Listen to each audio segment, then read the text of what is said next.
മാധ്യമപത്രത്തിൽ നടക്കുന്ന സമരത്തെക്കുറിച്ചാണ്.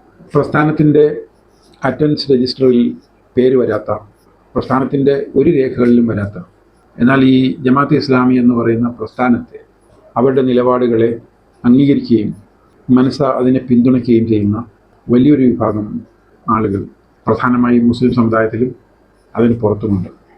അത് ആ പ്രസ്ഥാനത്തെ ഏതെങ്കിലും വിധത്തിൽ അടുത്തറിയാൻ അവസരം ലഭിച്ചവരാണ്.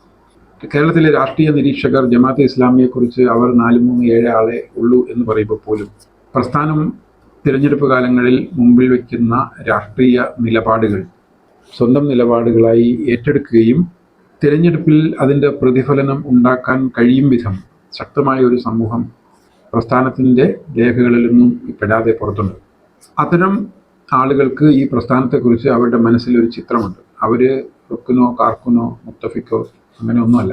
നമ്മൾ ദൈനംദിനം ആളുകളുമായിട്ട് ഇടപഴകുമ്പോൾ മനസ്സിലാവുന്ന കാര്യമാണ് ഈ പറഞ്ഞത്. അങ്ങനെ ഒരു വലിയ വിഭാഗം ആളുകളുണ്ട്.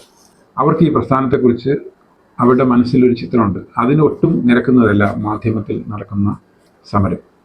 ആ സമരം, അങ്ങനെ ഒരു സമരം ഉണ്ടായ സാഹചര്യം, അതുപോലെ തന്നെ അതിന് ഒരു പരിഹാരം ഉണ്ടാകാതെ നീണ്ടുപോകുന്ന അവസ്ഥ, ഇത് രണ്ടും കഴിഞ്ഞ നിരവധി ദശാബ്ദങ്ങളിലൂടെ ആ പ്രസ്ഥാനം, അതിൻ്റെ നേതാക്കളും അണികളും ഈ പ്രസ്ഥാനത്തെ അടുത്തറിയുന്നവരുടെ മനസ്സിൽ ഉണ്ടാക്കിയെടുത്ത ഒരു ചിത്രം അതിനെ പരിക്കേൽപ്പിക്കുന്നതാണ്. തീർച്ചയായും ഓരോ ദിവസവും അത് ഇന്ന് പരിഹരിക്കും, നാളെ പരിഹരിക്കും എന്ന് വിചാരിക്കുമ്പോൾ പോലും അത് ഒരു പരിഹാരമില്ലാതെ ഇങ്ങനെ നീണ്ടു പോവുകയാണ്. ആ പ്രശ്നം അതിനെ അർഹിക്കുന്ന ഗൗരവത്തോടെ ജമാഅത്ത് നേതൃത്വം കാണുകയും പരിഹാരം ഉണ്ടാക്കുകയും ചെയ്യും എന്ന് പ്രതീക്ഷിക്കുകയാണ്.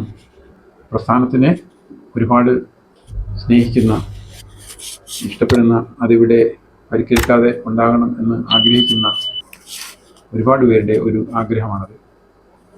അത് പ്രസ്ഥാന നേതൃത്വം തന്നെ അത് ആ രീതിയിൽ കാണും എന്ന് പ്രതീക്ഷിക്കുന്നു.